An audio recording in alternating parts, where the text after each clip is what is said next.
வணக்கம் அன்பர்களே. அஸ்ட்ரோசிரி சேனல் வாயிலாக நான் உங்கள் அஸ்ட்ராலஜர் டாக்டர் சதீஷ்.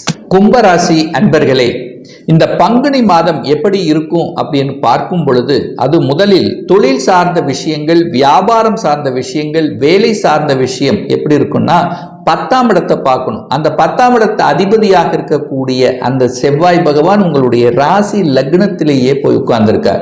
யாரோட சேர்ந்திருக்கார்? 9ஆம் அதிபதியாக இருக்கக்கூடிய சுக்கிரனோட சேர்ந்திருக்கார்.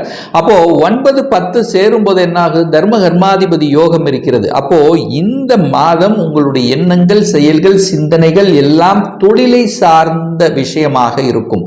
அப்போ தொழில் நன்றாகத்தான் இருக்கும். என்ன அங்க சனி கூட இருக்கிறதுனால கொஞ்சம் அழுத்தம், பிரஷர் அப்படிங்கிறது, டென்ஷன் அப்படிங்கிறது இருக்கும். ஒரு மாதிரி ஒரு டிப்ரெஷனான ஒரு தன்மையை கொடுத்து கொண்டிருக்கும். பெரிய பாதிப்பை ஏற்படுத்துமா அப்படின்னா நிச்சயமாக இல்லை. ஆனா இதே இந்த பங்குனி மாதம் 18ஆம் தேதிக்கு அப்புறம் அந்த 9ஆம் அதிபதி என்று சொல்லக்கூடிய சுக்கிரன் போய் 2ஆம் இடத்துல போய் அமர்கிறார். அப்போ அந்த 10ஆம் அதிபதி சனியோட சேர்ந்திருக்கும் போது கொஞ்சம் கோபம், ஆக்ரோஷம் என்பது இயல்பாக வெளிப்படுத்தும். அப்போ கோபம், ஆக்ரோஷத்தை மட்டும் கட்டுப்படுத்தணும் அப்படிங்கிறதையும் ஞாபகத்தில் வைத்துக் கொள்ளுங்கள். உங்களுக்கு இப்ப 7.5 சனி, ஜென்ம சனி ஓடிக்கொண்டிருக்கிறது. அப்போ நிச்சயமா மன குழப்பம் என்பது இருக்கும். ஏதாவது ஒரு ரூபத்தில் உங்கள் மன சங்கடங்களை கொடுத்து கொண்டிருக்கும். ஒரு சாட்டிஸ்ஃபேக்ஷன் அப்படிங்கிறது ஒரு ஜாப்ல இருக்காது அப்படிங்கிறது ஞாபகத்தை வைத்துக்கொண்டு வேலையை மட்டும் அவசரப்பட்டு ஆக்ரோஷப்பட்டு விட்டுவிடக் கூடாதுங்கிறத மனதில் தெளிவாக வச்சுக்கோங்க இந்த 7.5 சனியில், ஜென்ம சனி காலத்தில். ஆனால் அப்படியும் மாறணும் அப்படின்னு நீங்கள் முடிவெடுத்துட்டீங்கன்னா இன்னொரு வேலையை அமைத்து கொண்டு தான் மாறுவது புத்திசாலித்தனம் என்பதையும் ஞாபகத்தில் வைத்துக் கொள்ளுங்கள். 2ஆம் இடத்துல பார்த்தீங்கன்னா சூரியனோட ராகு, புதன் இந்த 3 கிரகங்கள் இணைவு பெற்றிருக்கு. அப்போ தனஸ்தனாதிபதி தனக்கு 2ஆம் இடத்துல இருக்கார். அப்போ தனம் ஏதோ ஒரு ரூபத்தில் உங்களுக்கு கையிருப்பு பணம் என்பது இருந்து கொண்டே இருக்கக்கூடிய அமைப்பு தான். ஆனா 9ஆம் அதிபதியான பாக்யாதிபதியான சுக்கிரன் அந்த இடத்துல போய் உச்சபலம் அடைய போகிறது இந்த மாதம். அப்போ கையிருப்பு பணம் என்பது ஏதாவது ஒரு ரூபத்தில் இருந்து கொண்டிருக்கும். அங்க ராகு இருக்கார். உங்களுக்கு குழப்பத்தை விளைவிப்பதற்காக, குடும்பத்தில் பிரச்சனையை உருவாக்குவதற்காக அங்க ராகு உட்கார்ந்திருக்கார். அப்ப ராகுங்கிறது பாம்புங்கிறத ஞாபகம் வச்சுக்கோங்க. கொத்தக்கூடிய தன்மை. அப்போ மற்றவர்கள் உங்களுக்குள்ள பிரச்சனை வருதோ இல்லையோ 3ஆம் நபர்கள் மூலமாக ஒரு பிரச்சனையை கொண்டு வருவதற்கான வாய்ப்பு இருக்கு. ஸோ இந்த விஷயத்தில் கவனமாக இருக்கணும். பணம் கையாளுகின்ற விஷயத்தில் கவனம். அதாவது 3ஆம் நபர்கள் நம்பி எந்த ஒரு விஷயத்துக்குள்ளும் இறங்க வேண்டாம். அதே சமயத்தில் உங்களுடைய குடும்ப விஷயத்தை மற்றவர்கள் உள்ளே வருவதற்கு அனுமதிக்க வேண்டாம். நீங்களும் மற்ற குடும்ப விஷயத்துக்கு செல்ல வேண்டாம். பேச்சு சம்பந்தப்பட்ட விஷயத்திலும் கவனம். எதுக்கு வாக்கு கொடுக்கணுமோ அதுக்கு மட்டும் வாக்கு கொடுத்து விட்டால் நன்று. இல்லைன்னா நீங்க நல்லதே செய்யணும்னு நினைச்சா கூட அதில் ஏதாவது ஒரு வினை உங்களுக்கு வரக்கூடிய வாய்ப்புகள்.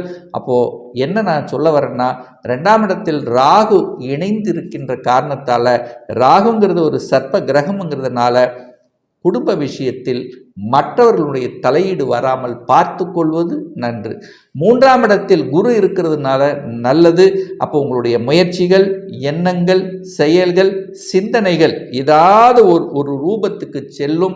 ஏன் சொல்ற அப்படின்னா அந்த குருவோட புதன் இணைய போகிறது. அப்போ 3ஆம் இடம் நன்றாகத்தான் இருக்க போகிறது. அப்போ 3ஆம் இடம் என்கிறது என்ன? பிரயாணங்களை உங்களுக்கு தரும். அந்த பிரயாணங்கள் மூலமாக உங்களுக்கு அனுகூல வாய்ப்புகளை பெற்றுத்தரும். அது குறிப்பாக இசை சம்பந்தப்பட்ட துறையில் இருப்பவர்களுக்கு புதிய அனுகூல வாய்ப்புகளை தரும். புதிய ஒப்பந்தங்கள் கிடைக்கக்கூடிய வாய்ப்புகள், சந்தர்ப்பங்களை ஏற்படுத்தும்.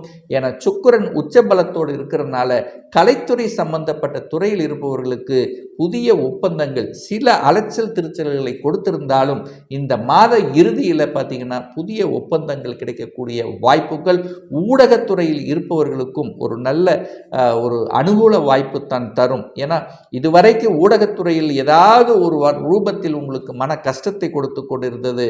ஏதாவது ஒரு ரூபத்தில், எந்த ரூபத்தில் கஷ்டத்தை கொடுத்து கொண்டிருந்தாலும் இந்த மாதத்தினுடைய பிற்பகுதியில் ஓரளவுக்கு உங்களுக்கு நிம்மதியை தரும். அதுவும் குறிப்பாக அதாவது இந்த கும்பராசி அன்பர்களுக்கு பார்த்தீங்கன்னா ஜென்ம சனி ஓடிக்கொண்டிருக்கிறது.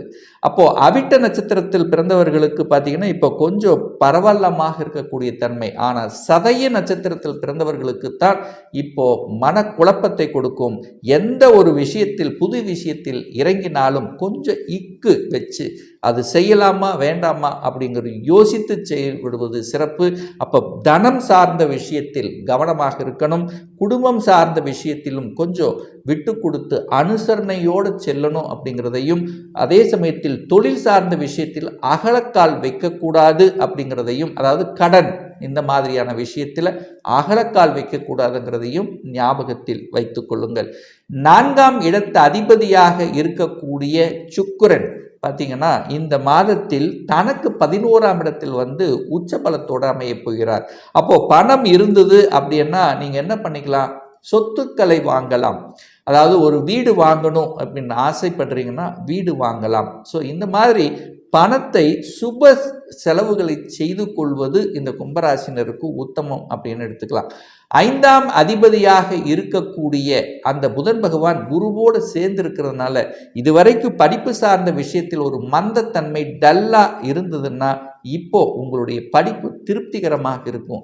என்ன கோர்ஸ் சேரணும் அப்படின்னு ஒரு குழப்பத்தில் இருந்து கொண்டிருந்தவர்களுக்கு அந்த குழப்பம் விலகி தெளிவான ஒரு முடிவு எடுக்கக்கூடிய சந்தர்ப்பங்களை கொடுக்கும். ஒரு இன்ஜினியர் ஆகணும், ஒரு டாக்டர் ஆகணும், எந்த எண்ண ஓட்டத்தில் இருக்கிறீர்களோ அந்த எண்ணங்கள் ஜெயமாகக்கூடிய வாய்ப்புகள் சந்தர்ப்பங்கள் உண்டு. எதிரிகள் வந்தால் எதிரி தொல்லைகள் இருக்கத்தான் செய்வார். தேவையில்லாமல் எதிரிகளை நீங்கள் வலுப்படுத்த வேண்டாம். அதே சமயத்தில் கடனும் தன்னுடைய கெப்பாசிட்டிக்கு மேலே கடன் போகக்கூடாது. சனி பகவான் உங்கள் ராசியிலேயே இருக்கிறனால சின்ன சின்ன உடல்நல தொந்தரவுகள் வந்து விலகும். பெரிய பாதிப்பை ஏற்படுத்துமா அப்படின்னு கிடையாது. திருமணம் சார்ந்த விஷயத்தில் பார்த்தீங்கன்னா சில தடைகளை கொடுக்கத்தான் செய்யும். ஸோ ஒரு குழப்பமாக இருக்கக்கூடிய தன்மை. பட் இருந்தாலும் ஒரு நல்ல தசாபுத்தி உங்களுக்கு நடந்துமேனால் திருமணமாக அந்த சுப காரியங்கள் நடக்கும். கேது 8ஆம் இடத்தில் இருக்கார். கேது 8ஆம் இடத்தில் இருக்கிறதுனால, கேதுங்கிறது யாரும் புரிந்து கொள்ள முடியாத ஒரு கிரகம் தான் கேது. ஸோ கேது 8ல் இருக்கிறதுனால இந்த வம்பு வழக்கு சம்பந்தப்பட்ட எந்த ஒரு விஷயத்துக்குள்ளேயும் போக வேண்டாம் என்பதை ஞாபகத்தில் வைத்துக் கொள்ளுங்கள். 9ஆம் இடத்தை குரு பார்ப்பது உங்களுக்கு சிறப்பு. பாக்கியத்தை தரக்கூடிய வாய்ப்புகள் சந்தர்ப்பங்கள்.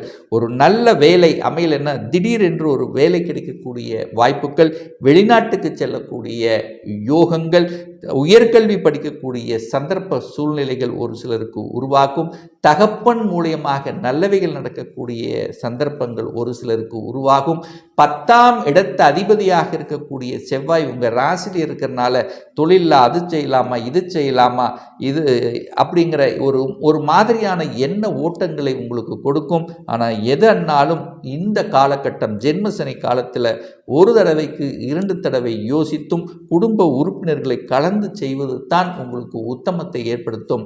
ஆனால் 11ஆம் இடமான லாபஸ்தானத்தை குரு பகவான் பார்ப்பது அனைத்து விதத்திலும் மேன்மையை உருவாக்கும். அப்போ என்ன ஒரு ப்ளஸ் பாயிண்ட் அப்படின்னா, அந்த குரு பகவான் 3ஆம் இடத்தில் அமர்ந்து கொண்டு 7ஆம் இடமான திருமணஸ்தானத்தையும் 9ஆம் இடமான பாக்கியஸ்தானத்தையும் 11ஆம் இடமான லாபஸ்தானத்தை பார்ப்பது உங்களுக்கு சிறப்பை ஏற்படுத்தும். அப்போ குரு என்பது தனக்காரகன். ஏதாவது ஒரு ரூபத்தில் தனத்தை தருவார். நல்ல ஸ்ட்ராட்டஜி பிளான் வகுத்து செயல்படணும். இப்போ ஒரு சிலருக்கு பார்த்தீங்கன்னா நிறைய அனுபவ பாடங்களை கற்றுக் கொடுத்து கொண்டிருக்கும். குடும்பம் என்றால் என்ன, தனம் என்றால் என்ன, உறவுகள் என்றால் என்ன அப்படிங்கிற அத்தனையும் உணர்த்தக்கூடிய ஒரு நல்ல காலகட்டத்தில் தான் இப்போ நீங்கள் இருந்துட்டு இருக்கீங்க. ஆனால் இந்த ஜென்மசனி காலத்தில் மட்டும் அவசரப்பட்டு ஆக்ரோசப்பட்டு எந்த ஒரு விஷயத்துக்குள்ளும் செல்லக்கூடாது. கணவன் மனைவியாக இருந்தால் ஒருவருக்கொருவர் விட்டு கொடுத்தும் அன்பை பரிமாறி கொள்வதும் இந்த காலகட்டம் உங்களுக்கு சால சிறந்தது அப்படின்னு சொல்லலாம். அப்போ ஒரு நல்ல தெய்வ வழிபாடு அப்படின்னு எடுத்துக்கொண்டால் உங்கள் ராசியிலேயே சனி பகவான் இருக்கிறதுனால ஒவ்வொரு சனிக்கிழமை என்று ஆஞ்சநேய பகவானை சென்று வழிபடுவதும், உங்களுடைய முன்னோர்களுடைய அனுகிரகத்தை பெறணும் அப்படின்னா ஒவ்வொரு அமாவாசை என்று குலதெய்வத்துக்கு சென்று வழிபடுவதும் உங்களுக்கு இந்த காலகட்டம் உத்தமத்தை ஏற்படுத்தி கொடுக்குங்கிறதுல எந்தவித மாற்று கருத்தும் கிடையாது.